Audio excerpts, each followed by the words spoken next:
Bom dia, boa tarde, boa noite, or whatever the case may be.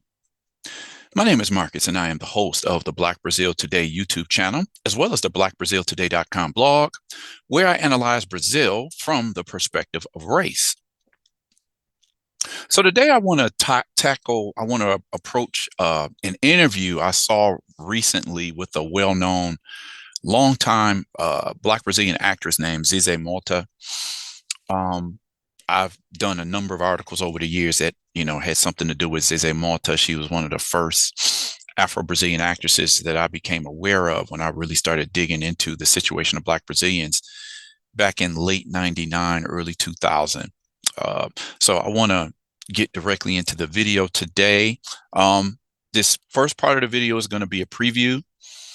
And for those of you who want to check out the whole video and my reaction and the full video, I'll invite you to come over to the other side and watch the full video and its full, the full content of the video. But this will be the preview, the introduction. So today's video, why is he kissing that horrible Black woman? Veteran actress Zezé Motta recalls Brazil's rejection of her on-screen interracial romance. So before I get into this video, I just definitely want to request that you all like this video and share this video, subscribe to the channel, and click on the notification bell. With that said, let me get directly into the video for today. So this is a well-known Brazilian actress named Zezé Motta. So some of the topics that I want to address in today's video are just talking a little bit about who Zezé Motta is, her importance in terms of Afro-Brazilian actresses and the media in Brazil. As I go on with the full video, I'm gonna approach more of a topic that I always talk about: the image of Brazil, its myth of what we call a racial democracy, where all Brazilians live in racial harmony without any type of racial problems that's associated with places like the United States. And then the last thing I'm going to approach is the reactions to interracial unions in Brazil, both in the media, the reaction to these presentations of interracial couples in Brazil's media, whether on television or in film, as well as what happens in people's real lives. Okay, so those are some of the topics I'm going to approach in this video. Okay, these are just some images of Zezé Motta at various times in her career. She's been out since like the 60s, 70s. So she's been in a public spotlight for a number of years. So the name of the video again, why is he kissing that horrible Black woman? Veteran actress Zezé Motta recalls Brazil's rejection of her on-screen interracial romance. So what I'm going to do right now is that I'm just going to overdub something that she said in an interview recently. It was a surprise to all of us, the controversy caused by this multiracial couple and the very aggressive posturing.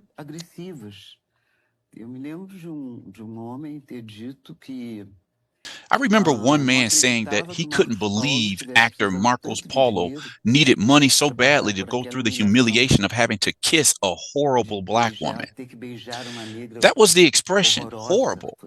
There was another man who said he would wash his mouth out with, I don't know what, to disinfect it. Anyway, it was very, sad. The issue of race was taboo, right?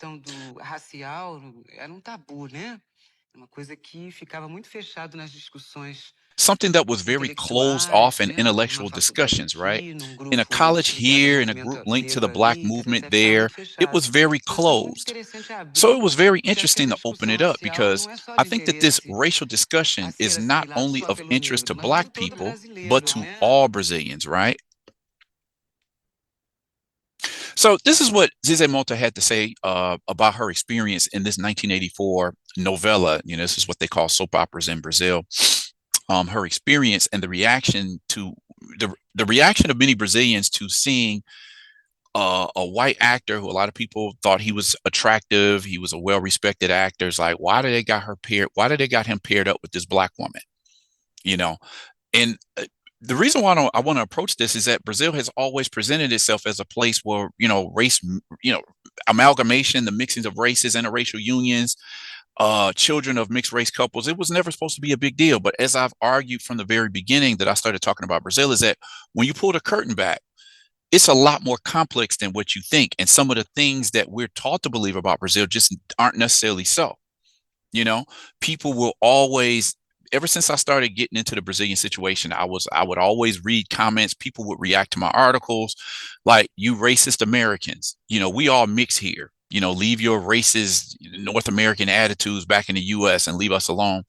And I'm saying, when Brazilians really think about it, if they're honest with themselves, if they talk about the things that they've heard people say within their families, if people talk about their experiences, there's no way you can continue to believe that. It's almost like, this exists, but you just want to deny it, just, I don't know, to protect the image of the country. And particularly in the last, let's say 10, 15 years, the social media era, with so many Black Brazilians talking about their experiences, whether it's just open racism, or whether it's they were rejected by somebody, a white person's family, when they became aware that these two people were dating. So, don't point the finger at Black Brazil today. Black Brazilians have talked about this for a number of years. It's nothing that can be really hidden anymore. But before I get into discussing that, I want to talk a little bit about Zezé Motta. Who is Zezé Motta?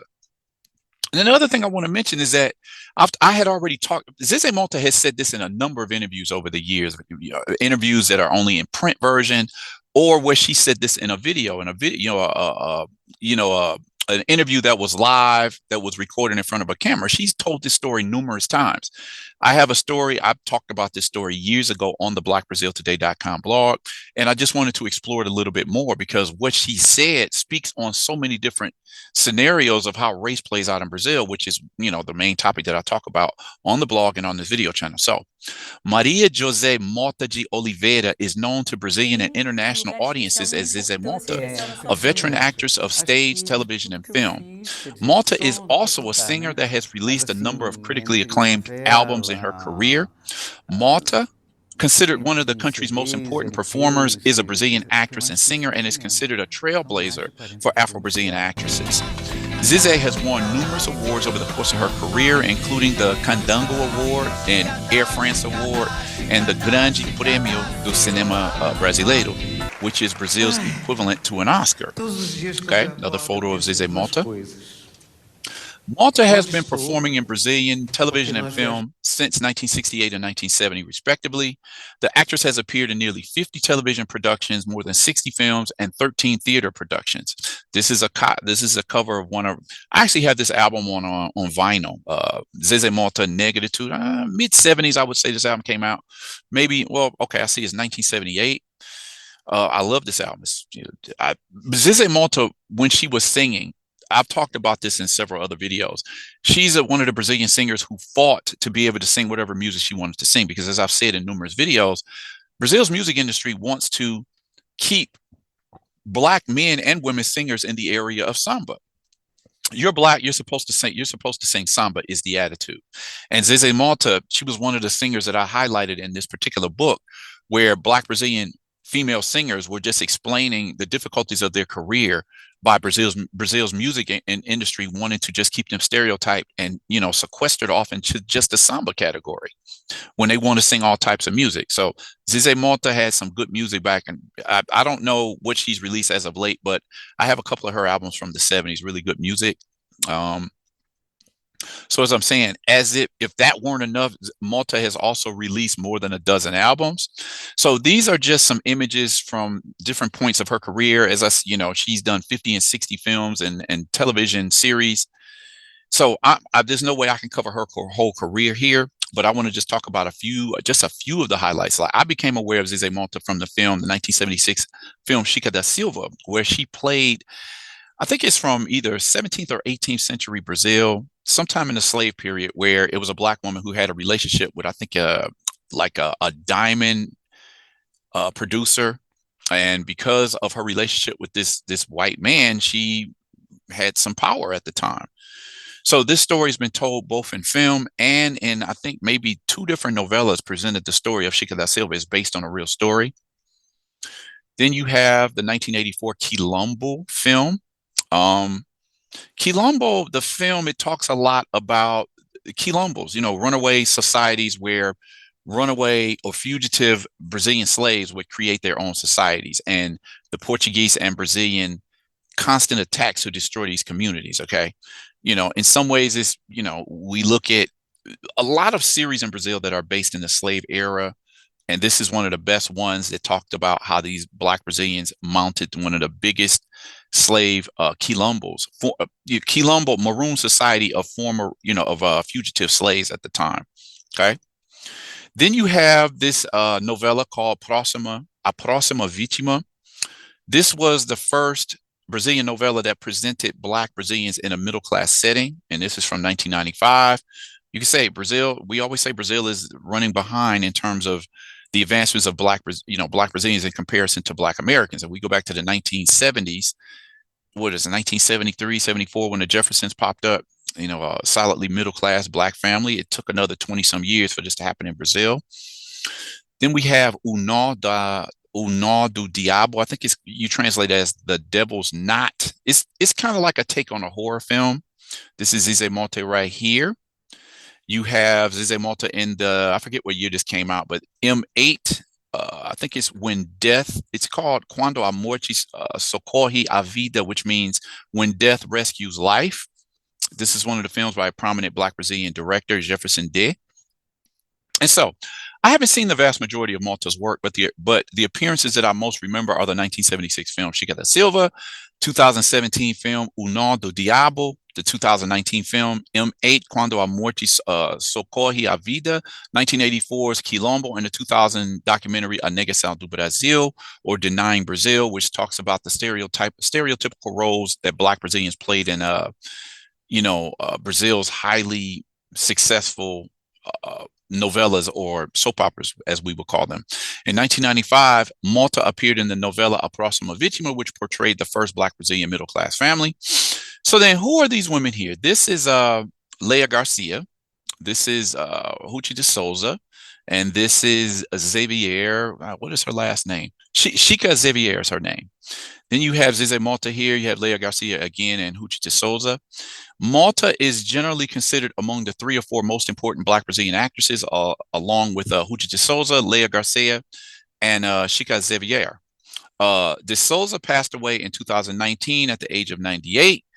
Xavier died in 2020 at the age of 88, while Garcia passed away just last year at the age of 90. I covered that story. Motta will complete 80 years on June 27th of this year. So why am I talking about Zezé Motta today? Based on the interview that she did that I wanted to bring to my followers. In 1984, she was paired with actor Marcos Paulo in the soap opera Corpo a Corpo, which caused controversy on and off of the television screen. In the soap opera, Zezé portrayed Sonia, a young architect who was the daughter of Antonio, and Jurema, which was played by Ruth de Souza, who I just mentioned, a middle-class Black family. She meets Claudio, played by the actor, this guy here, Marcos Paulo, the son of a wealthy businessman. Alfredo Fraga Dantas, played by Hugo Carvana, and they have an intense romance, but the architect suffers discrimination from his family. Okay, so I'm going to talk a little bit more about this in the full format video here. So if you want to stick around to find out everything that I'm going to talk about and how this novella speaks volumes about Brazilian society, then stick around and follow me over to the other side, where I unpack a whole lot of, put this in more context for why I'm talking about this story today. So with that said, I'm going to end this preview part of the video and request that you all come back, come over to the other side and check out the full format of the video.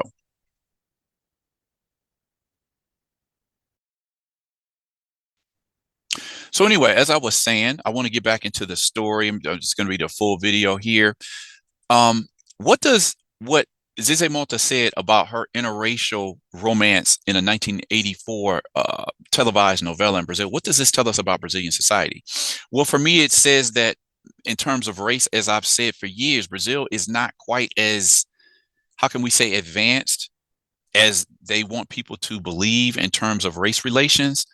And what happened with Zezé Motta is not something that's just like an isolated incident, as we will see. So I'm going to pick up from what I talked about in the last video and talk a little bit more about this and just expand more on this story. So, as I was saying, the interracial relationship caused controversy and confusion both on and off the screen. It wasn't just the characters who experienced scenes of racism, as many viewers were annoyed by the couple and even began to harass Zezé and threaten the actor Marcos Paulo. According to the actress, the late actor and director even received rude messages on his answering machine every day. This is a picture of the couple from that novella from 1984. When his son asked him what he had against his father, he would say, "I don't like it. I don't want you to marry her because she's black. I don't want mulatto grandchildren."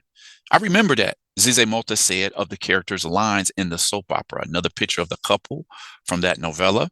In the same year, Zezé even posted on her Instagram that during the time Corporal Corporal was on the air, several people took part in TV debates, bad mouthing the couple on screen. She recalled that one woman even said she changed the channel because she couldn't believe that a handsome man like Marcos Paulo could have fallen in love with a hideous woman like her.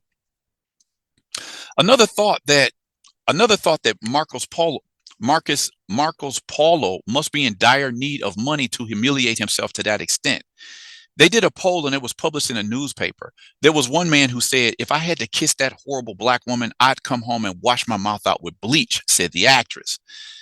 In the soap opera, the couple had ups and downs due to discrimination and only got married at the end of the novella. So think about this for a minute. Somebody said he must need a lot of money. He must be in dire need of money to humiliate himself by being in a relationship with a black woman on screen. Where is Brazil's racial democracy, and where is the "we all mix with no problems" here? I'm gonna keep asking that question, and the question goes even further. Right? Let's keep going with this. Malta has also said that she had a white boyfriend in real life and that the guy's family didn't accept their marriage. "It was only when we decided to get married that a mess started. His mother ended up in the hospital and there was no wedding," she remembers. So Zezé Motta is connecting what happened to her as a result of an interracial romance in a novella in 1984. And she kind of lived through this herself in her real life, as the family of this white guy she was dating, they couldn't deal with the fact that they were going to get married. So the wedding never happened. How can this happen in Brazil, right? I bring this to the fore because Brazil has always presented itself as a country free of racism and where the race is freely mixed without any sort of prejudice due to race or color. Speaking on this issue, I find it intriguing that the Brazilian elite solution for the so-called black problem in the country was the promotion of interracial unions in the late 19th century and early 20th century with the express objective of eliminating darker skinned people from the population. Talked about this again and again. The idea is to promote racial mixing so that the black and brown element of Brazil would just simply disappear and just be immersed in the white population, or the almost white population.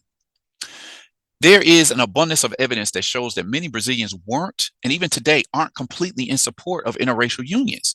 There have been perhaps tens of thousands of comments made by black men and women of Brazil who have experienced the rejection of white families upon the discovery that their son or daughter was dating someone who wasn't white. Okay. I'm going to talk a little bit about this photo right here. It says "The Prohibited Kiss." Actor Jorge Coutinho and Ginani Machado in the 1968 novella called Passo dos Ventos. Okay. What happened here?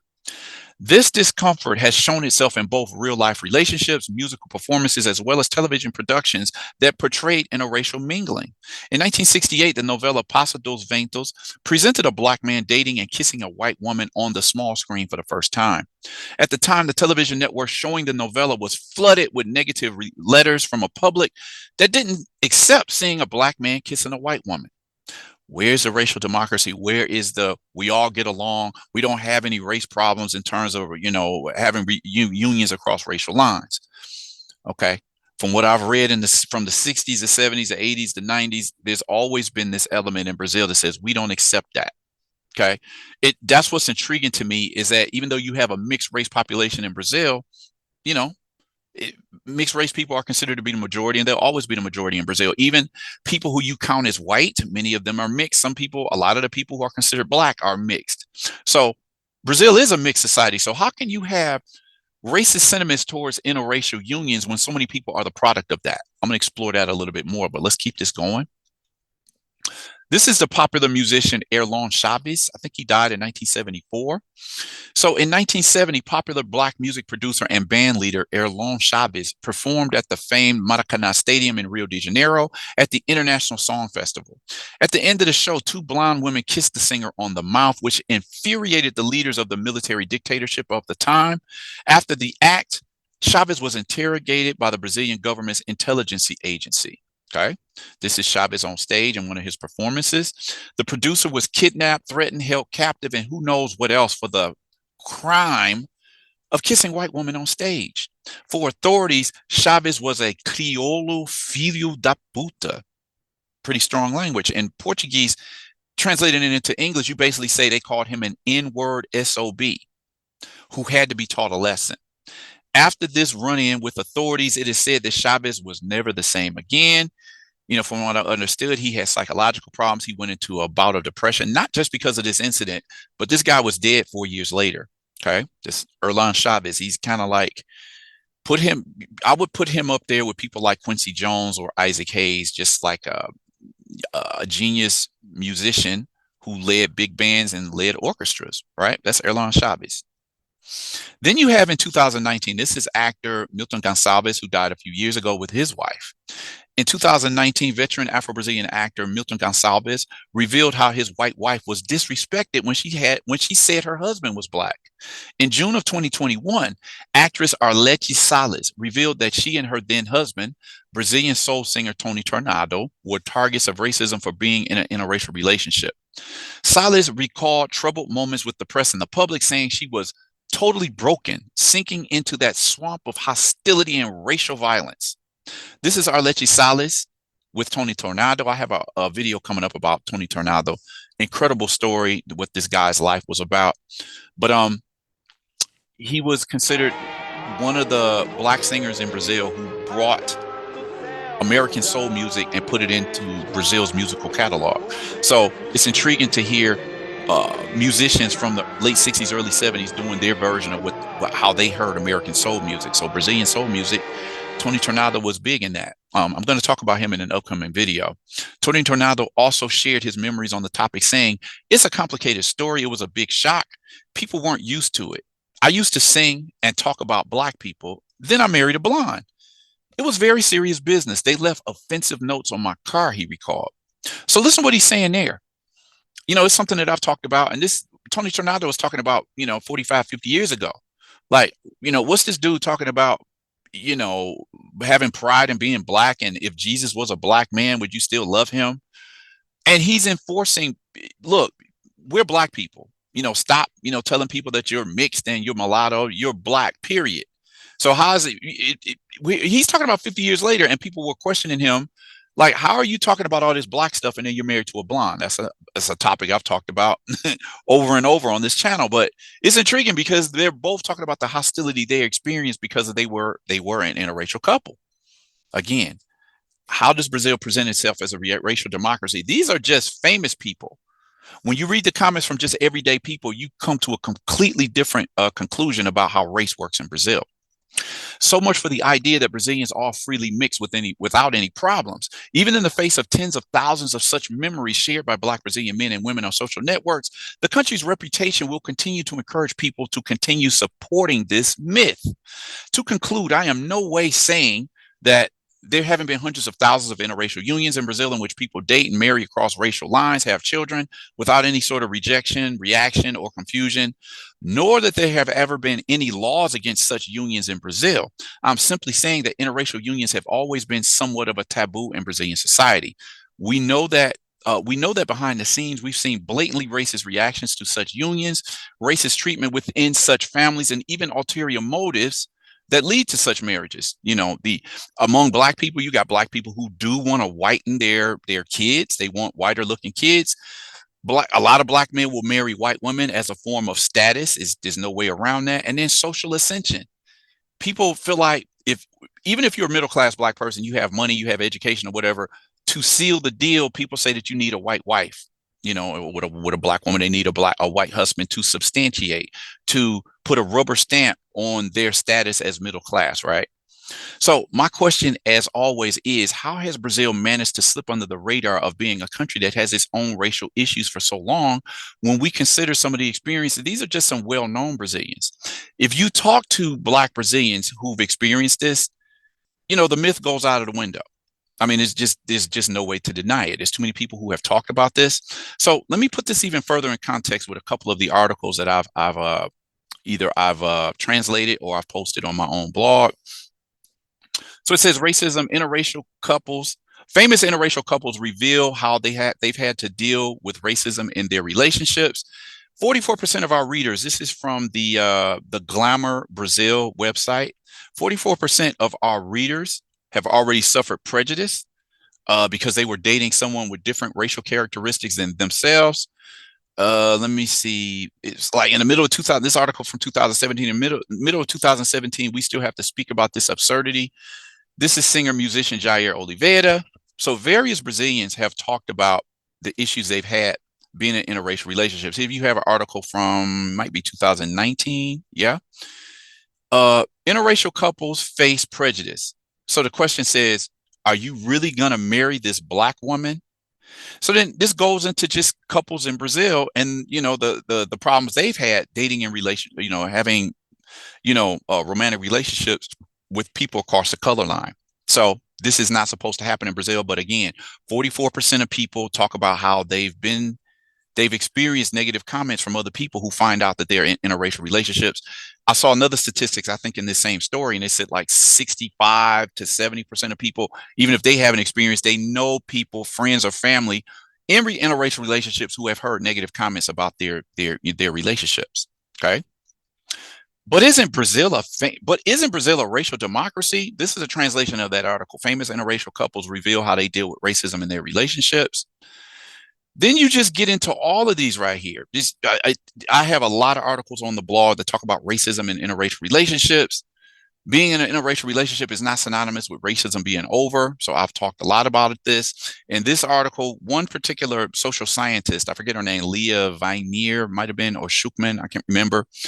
The final pillar of the debunked racial democracy postdoctorate research project exposes racism and racial hierarchies within interracial families. In this book, in her dissertation, this woman found, and she studied this in talking to various interracial couples, how there's jokes within families about, the kids who might have more Black looking features, wider noses, thicker lips, particularly kinkier hair. The white parent in the interracial couple will make fun of the daughter who looks Black. They'll call their Black husbands monkey. So she found this because when you say the final pillar of the debunked racial democracy, Brazil's myth of racial democracy is based on the idea that everybody is supposed to be mixed. We have interracial unions for a long time here. How can we be racist? Well, within that, we find like just because you're married across racial lines, it doesn't mean there's no racism there. People talk about the jokes in the family. Okay. So when I look at this, if we're going to talk about interracial relationships and just say that that's something that proves, quote unquote, proves is that there's no racism, and then you get within those couples and those families, and they're able to recall some of the things they dealt with, for example, the white side of the family being treated one way and the Black side of the family being treated another way. The idea that a poor white woman with little education can land a Black man who has a college education and earning good money is almost, they say it's a trade-off in Brazil. The Black person has status and money. The white person only has to bring their white skin to the table, and then they're considered even. So again, where is the racial democracy there? Then this article here, casamentos interraciais entre negros e brancos, white and Black. In this article, we approach a theme very little explored because still it's a taboo in family relationships, the mixing between Blacks and whites in Brazilian society. So again, don't shoot the messenger. This is something I've been talking about for a long time, and it's only been in the area of social networks where so many people are having the same discussion. So I highlight this story told by Zezé Motta because a lot of people can relate to it. Whether people are mixed or they're not, it doesn't matter. We still have racism, even in interracial couples, and in the reaction of spectators who watch novelas that have interracial couples. And even today, as we saw from the statistics, people are not completely accepting of interracial couples in Brazil, regardless of the mixing that's been going on for 500 years there. So anyway, what did you think of today's article, today's video? Drop a comment in the comment section. Definitely like this video, share this video. Consider subscribing to the channel. Click on that notification bell. And with that said, I'm going to end this video here. Request that you all come back. Check out the next video that I post.